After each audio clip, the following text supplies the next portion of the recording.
복된 주일 아침입니다. 이 시간 여기까지 나오신 여러분들 위해 하나님의 크신 은혜가 함께하기를 진심으로 기원합니다.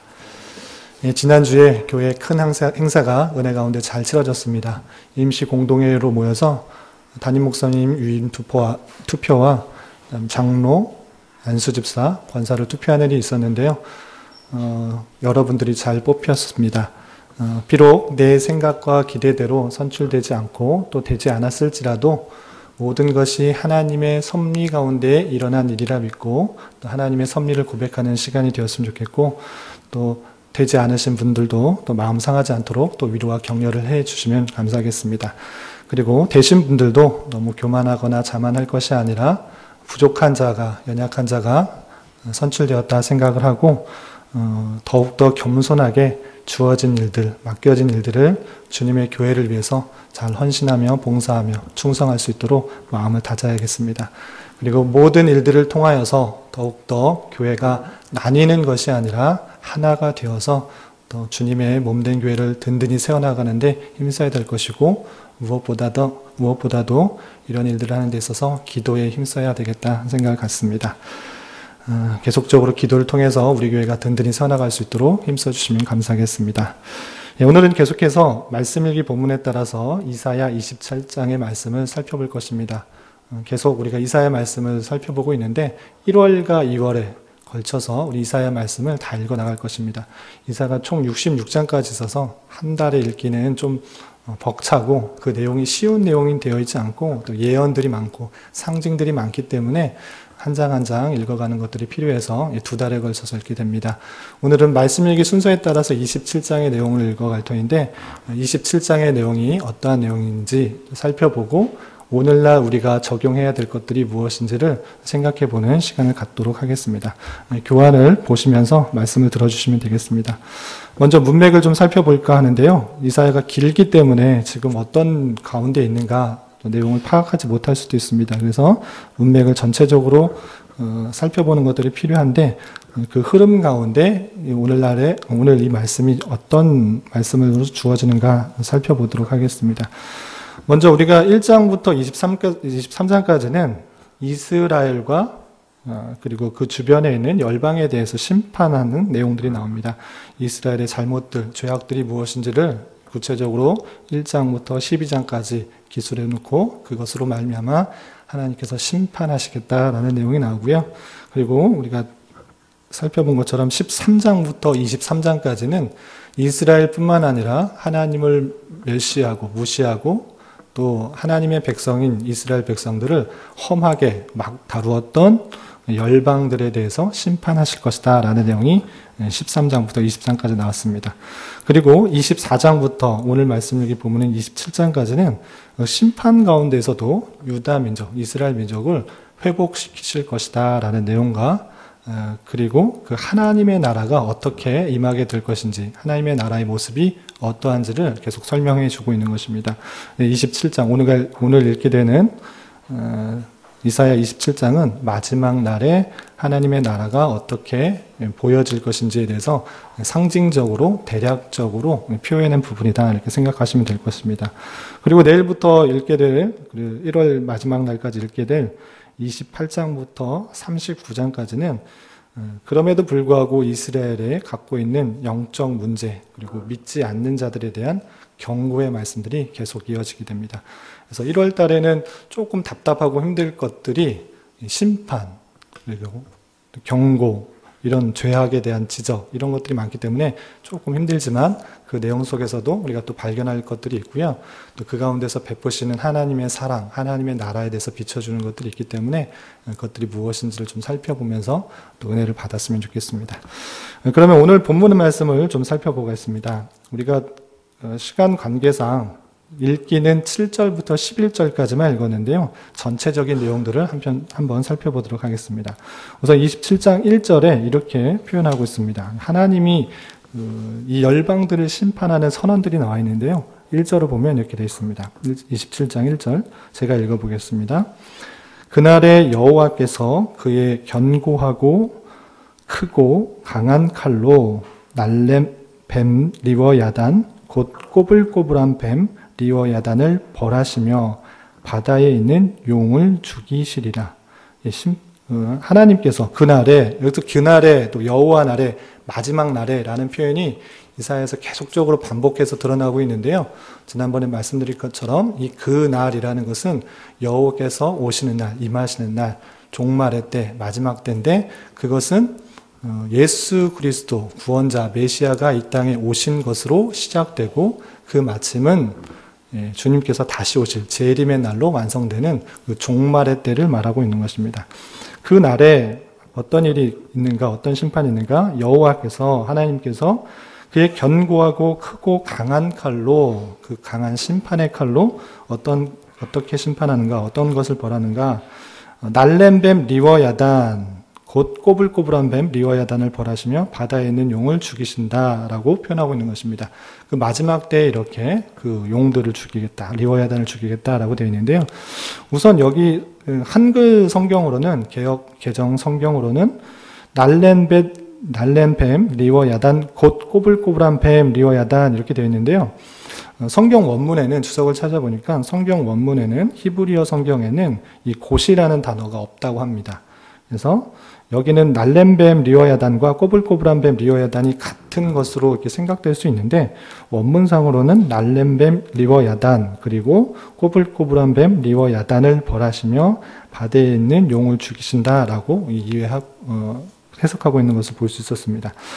그렇다면 날렘뱀 리워야단은 뭐고 꼬불꼬불한 뱀 리워야단은 무엇인가, 또 바다에 있는 용은 무엇인가 라고 했을 때 주석을 살펴보니까 이 날렘뱀 리워야단이라는 것은 이 티그리스 강이 다른 강보다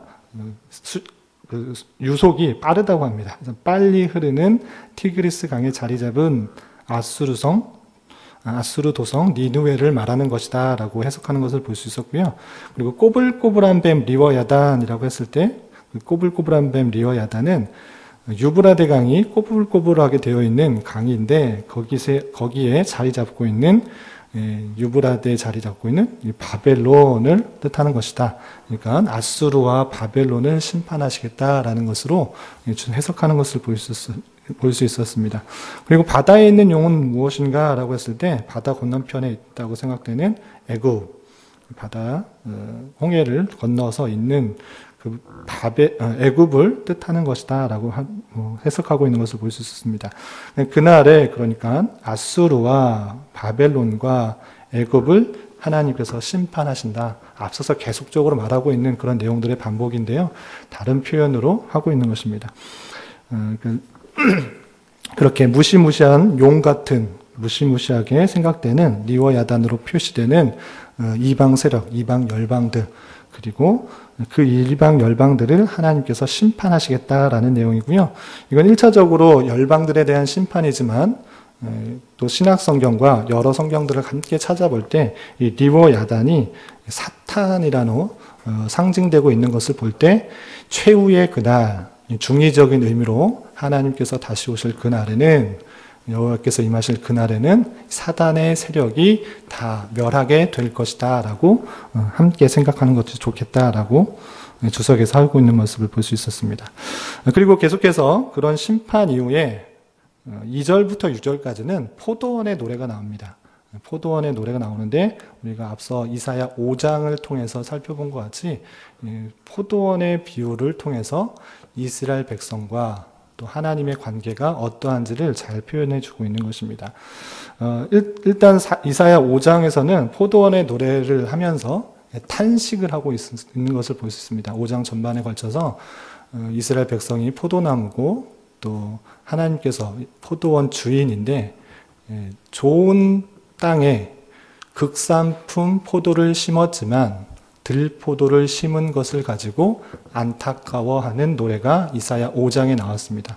이 포도원의 비유를 하면서 이스라엘 백성들이 좋게 잘 자라길, 좋은 열매를 맺기를 바랬지만 그것이 하나님의 마음이었지만 들포도를 맺은 것을 보고 포도원 주인이 탄식했다라는 내용이 이사야 5장에 잘 나와 있는데요.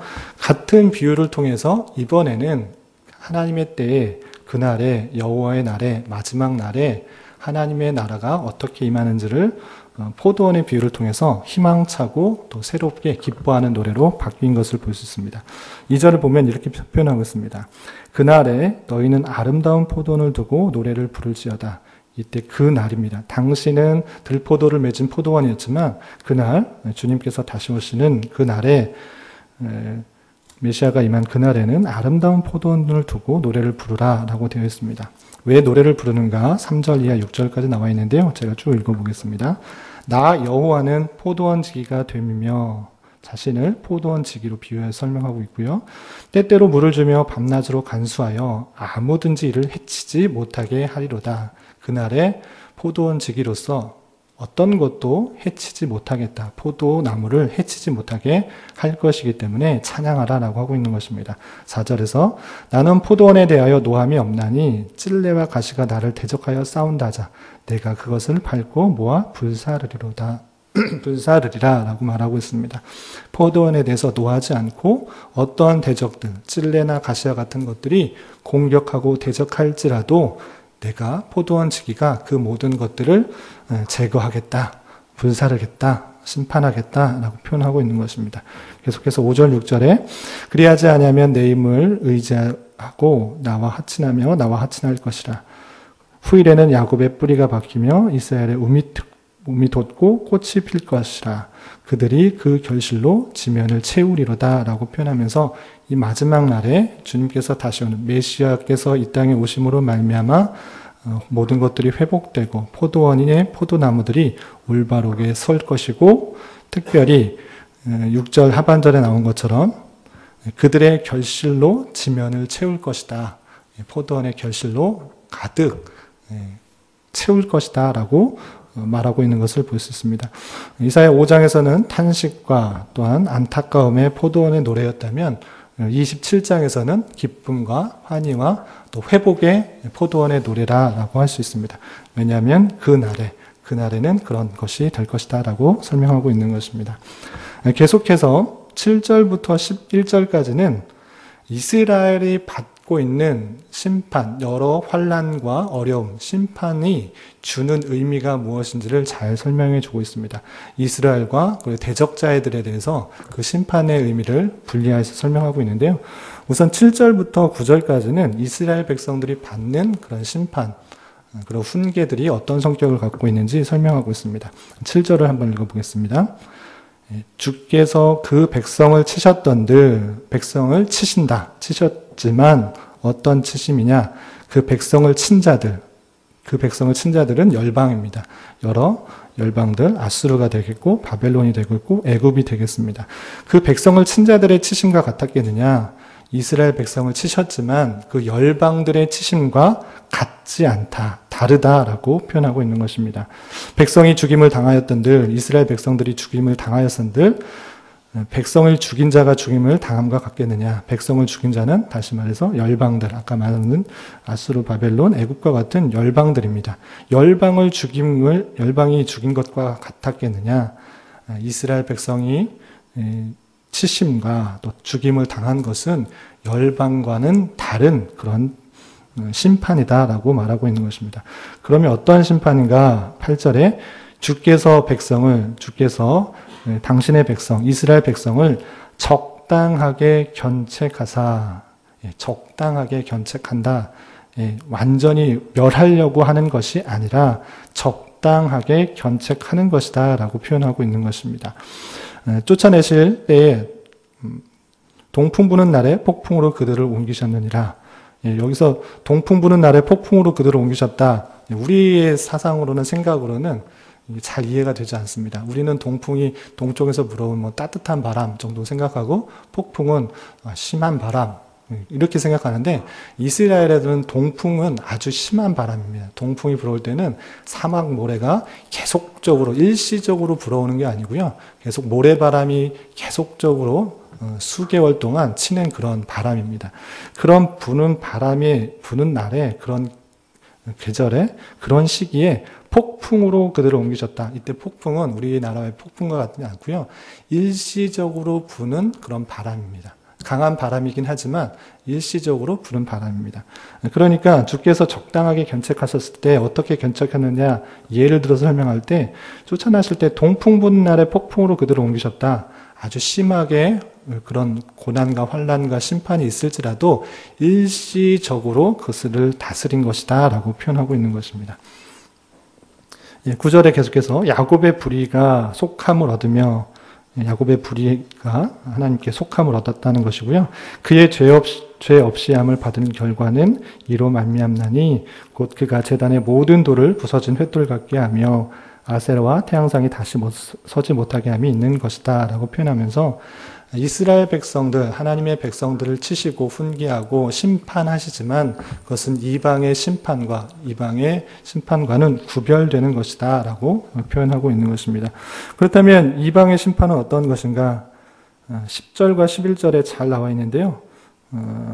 제가 11절만 읽어보겠습니다. 11절. 가지가 마르면 꺾이나니 여인들이 와서 그것을 불사를 것이라.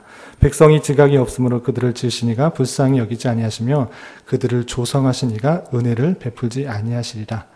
이스라엘 백성이 아닌 열방들, 이방 사람들은 하나님의 심판, 그것은 강력하고 은혜를 베풀지 않는 그런 심판이다. 그렇지만 하나님의 택하신 백성을 심판하고 훈계하는 것은 적당한 견책이다. 다시 돌아오기를 바람으로 또 하나님께 다시 경배드리고 예배드리게 하기 위한 적당한 견책이다라고 표현하고 있는 것입니다. 마지막으로 12절과 13절에서는 쫓겨난 이스라엘 백성들이 다시 돌아와서 하나님을 찬양할 것이다. 그날에 그런 일들이 있을 것이다 라고 마지막에 예언하고 있습니다. 제가 12절 13절을 계속 읽어보겠습니다. 너희 이스라엘 자손들아, 그날에 여호와께서 창이라는 하수에서부터 애굽 시내까지 과실을 떠는 것 같이 너희를 하나하나 모으시리라. 그날에 큰 나팔을 불리니 아수르 땅에서 멸망하는 자들과 애굽 땅으로 쫓겨난 자들이 돌아와서 예루살렘 성산에서 여호와께 예배하리라. 그날에 또 있을 그 마지막 날에 하나님의 나라가 어떻게 임하는지, 그 모습이 어떻게 임하는지를 계속적으로 설명하고 있는데요. 여기서 창이라는 하수라고 했을 때 이 창이라는 하수는 유브라데 하수, 당시에 범람이 잦았던 유브라데 하수, 유브라데를 말하는 것이고요. 애굽 시내는 당연하게 애굽 쪽에 있는 그런 지역을 말하고 있는 것입니다. 그렇게 그 지역, 유브라데와 애굽 지역에 과실을 떠는 것 같이 너희를 하나하나 모을 것이다. 그곳에 흩어져 있는 백성일지라도, 멀리 떨어져 있는 백성이라도 핍박과 탄압 가운데 포로로 붙잡혀가고 상한 심령 가운데 있는 백성일지라도 하나님께서는 그들을 외면치 않으시고 하나하나 모으실 것이다 라고 표현하고 있는 것입니다. 13절에서도 계속해서 아수르 땅에서 멸망하는 자들과 애굽 땅에서 쫓겨난 자들이 돌아와서 멸망하고 쫓겨난 아수르 땅 그리고 애굽 땅에 멸망하고 쫓겨난 자들이 돌아와서 예루살렘 성, 하나님의 나라라고 생각되는 그 지역에서 함께 여호와를 경배하고 찬양하는 일이 있을 것이다. 모든 흩어져 있던 사람들이 돌아와서 하나님께 온전한 찬양과 경배를 드린다라는 말씀으로 27장을 맺고 있습니다. 그렇다면 이 말씀들이 오늘날 우리에게 어떻게 적용할 수 있는 것인가? 우리가 어떤 것들을 도전받아야 할 것인가? 여러 가지 것들을 생각할 수 있는데요. 여러분들 교환 뒷면에 보면 4가지 정도 우리가 도전을 받았으면 하고 적어 보았습니다. 첫 번째로 우리가 1절에서 찾아본 것처럼 하나님께서 리워야단 그리고 바다에 있는 용 이거를 확실하게 하나님의 견고하고 강하고 크고 큰 칼로 심판하신다는 사실들을 우리가 잊지 말아야 될 것입니다. 주석을 찾아보니까 리워야단 우리는 전혀 낯선 그런 표현이고 성경에서만 좀 몇 번 봤던 그런 단어인데 히브리 사람들에게 있어서 리워야단은 전설처럼 들려오는 악한 그런 괴물로 알려져 있습니다. 그가 만약 꼬리로 바닷물을 치면 온 세상이 해일로 뒤덮인다 라고 생각하는 태고의 괴물로 이 히브리 사람들은 생각하고 있다고 합니다. 또한 바다의 용이라고 되어 있는데 하나님을 대항하는 세력들의 표상으로 히브리 사람들은 이렇게 불리는 것입니다. 그러니까 우리는 리워야단 하면 별 느낌이 없고, 용이라면 히브리 사람들이 생각하고 용하고는 다르지만 중국에서 나오는 또는 전설 속에 나오는 용 정도로 생각하는데, 당시 히브리 사람들이 가장 두려워하고 무서워하는 것이 이런 것들입니다.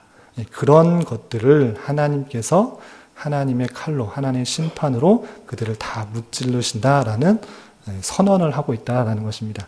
그렇기 때문에 이 사실을 아는 자로서 우리의 삶은 어떠한 것인가? 세상과 사단을 두려워하지 말아야 된다라는 것입니다.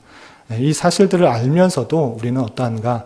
때때로는 우리의 닥치는 여러 가지 상황이 너무나 힘들고 좌절되고 두렵게만 느껴질 때가 있는 것입니다. 그 두려움의 근본은 어디서 나오는가? 그 근본은 하나님을 온전히 신뢰하지 못하는 데에서 나올 수 있다라고 생각하면 좋겠습니다. 우리가 두렵고 무서워하고 떠는 것, 왜 이렇게 걱정하는가? 그것은 하나님을 온전히 신뢰하지 못함이고, 다른 말로 표현하면 사단이 우리를 하나님을 온전히 신뢰하지 못하게 하고 상황과 또 여건 가운데 주님을 불신하게 하고 두렵고 떨게 하는 것이다 라고 생각하면 좋을 것입니다. 성경 베드로전서 5장 8절에도 이렇게 교훈하고 있습니다. 주님께서 또 베드로 사도께서 또 여러 성도들에게 교훈하는 것인데, 근신하라 깨어라 너희 대적 마귀가 오는 사자같이 두루다니며 삼킬 자를 찾는다. 사단이 우리의 연약함들을 너무나 잘 알고 있고 무엇을 두려워하고 어떻게 하면 죄 가운데 빠지게 하는지를 너무나 잘 알고 있기 때문에 깨어서 근신하라 라고 하고 있는 것입니다.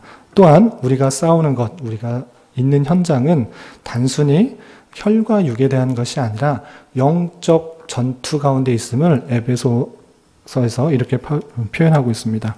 에베소서 6장 12절에 바울 사도가 에베소 성도들에게 이렇게 교훈하고 있는 것입니다. 우리의 씨름은 혈과 육을 상대하는 것이 아니요, 통치자들과 권세들과 이 어둠의 세상 주관자들과 하늘에 있는 악한 영들을 상대함이라 라고 하고 있는 것입니다. 우리는 때로 여러 가지 상황을 만날 때 두렵고 떨리고 좌절되고 하나님을 원망할 때가 종종 있게 되는 것을 볼 수 있습니다.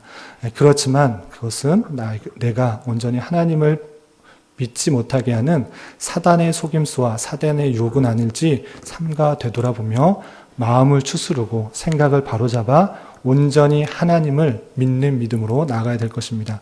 그리고 우리를 어렵게 하고 힘들게 하고 낙담케 하는, 두렵게 하는 모든 상황과 여건은 영적 전투 가운데, 영적 전쟁 가운데 있는 상황이라는 것을 잊지 말고 더욱더 하나님을 의지하는 가운데 세상의 심판, 그리고 사단의 심판을 아는 자로서 승리하며 나가야 될 것입니다.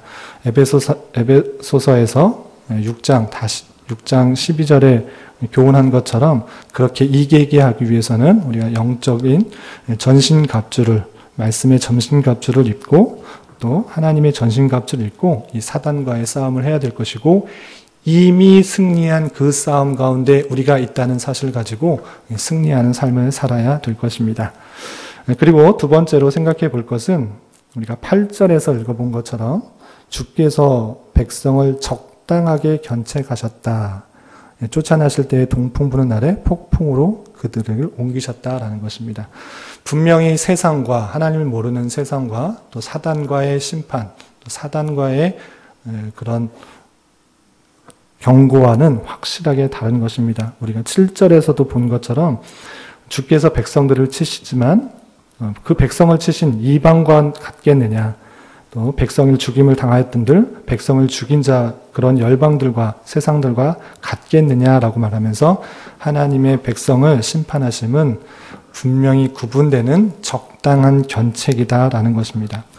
이렇게 심판 또한 치심 또는 죽임 여러 가지 방법들은 하나님에 대한 하나님이 자녀에 대한 또 다른 사랑의 표현으로 이해해야 될 것입니다. 잠언서 13장 24절과 또 히브리서 12장 8절 여러분들 교환 옆에다 해놨는데요. 하나님께서 당신의 자녀들을 훈계하고 바르게 하기 위한 하나의 방편으로 여러 가지 심판이나 훈계나 또한 치심들을 사용하신다라는 것입니다. 그렇기 때문에 때로 우리가 받게 되는 견책, 심판들을 잘 견뎌야 될 것입니다. 우리에게 항상 기쁘고 좋고 평안한 그런 삶만 있는 것은 아닙니다. 힘들고 어렵고 낙담되는 상황, 또 우리 견디기 힘든 그런 상황, 경제적으로나 사회적으로나 관계적으로나 너무나 힘든 상황들이 있는 것입니다.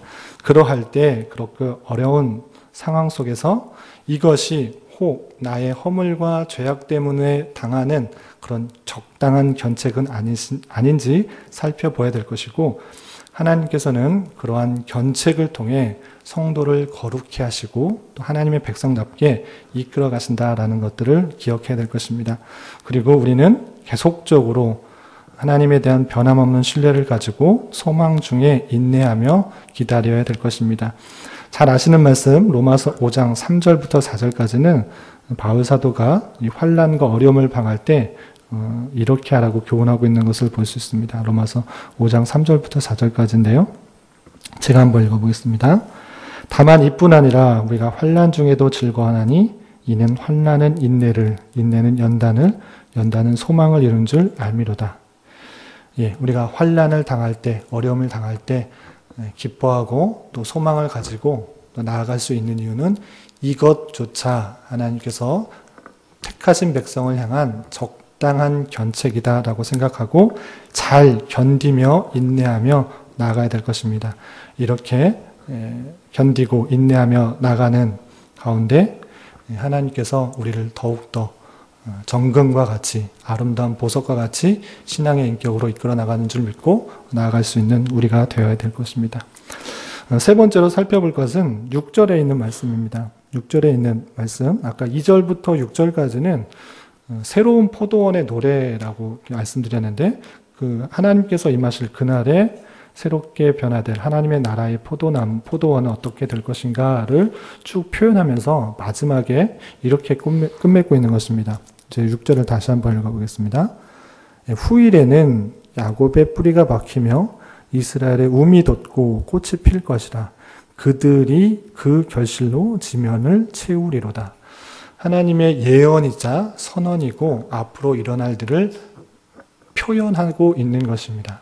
이렇게 될 것이다, 우리가 노력할 것이다 라기보다는 하나님께 선언적으로 이렇게 채울 것이다 라고 표현하고 있는 것입니다. 그러니까 그들의 그 결실로 지면을 채운다라는 것은 이스라엘 백성들의 결실로 그 온 포도원이 하나님의 나라가 가득 차게 될 것이다 라고 표현하고 있는 것이죠. 이때 당시에 이스라엘은 아주 작고 약소한 나라였습니다. 아주 지리적으로도 아주 우리나라보다 훨씬 더 작은 그런 나라일 뿐만 아니라 주변 열강에 계속적으로 침략을 받고 또 핍박을 받고 또 망하기까지 하는 그런 약소 국가였습니다.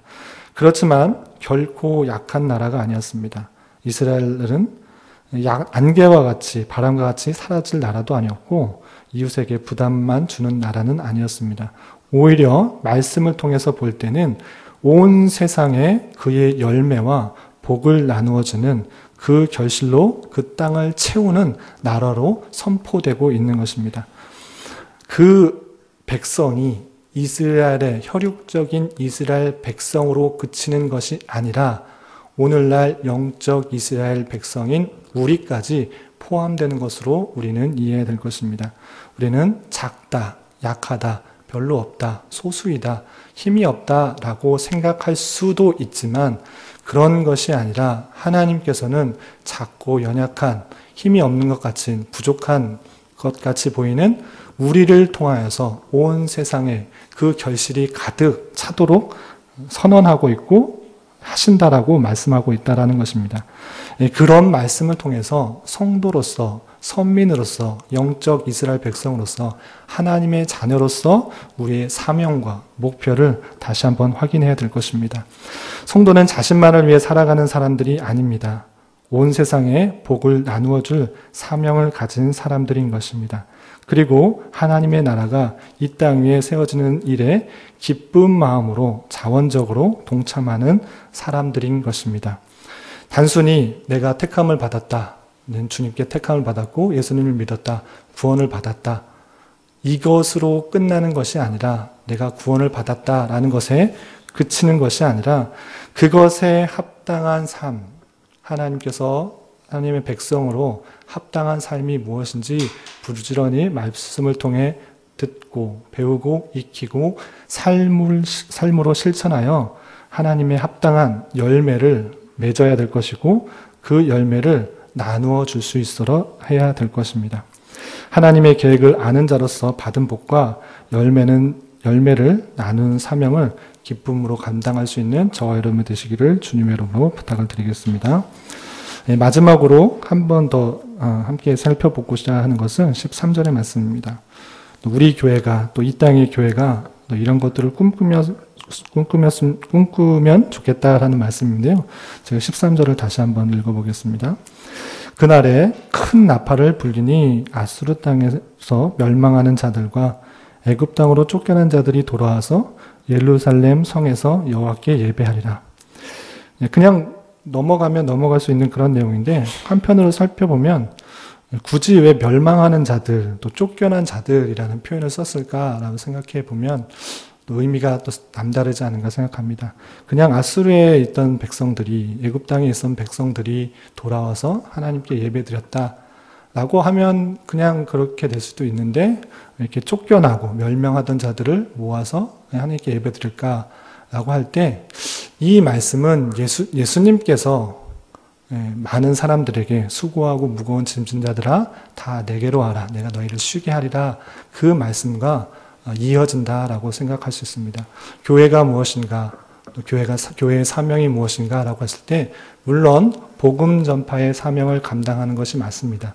그렇지만 현대 사회로 들어오면서부터 많은 사람들이 관계는 점점점 소원해지고 또 영적으로 메말라가고 있는 그런 모습들이 너무 많이 있는 것 같습니다. 하나님의 나라, 그 나라에는 멸망하는 자들, 쫓겨난 자들, 마음이 상한 자들, 힘들어하고 무거운 짐진 자들, 또 서로의 관계 속에서 또 좌절하고 낙담하고 마음이 상한 영혼들이 너무나 많지 않은가 생각합니다.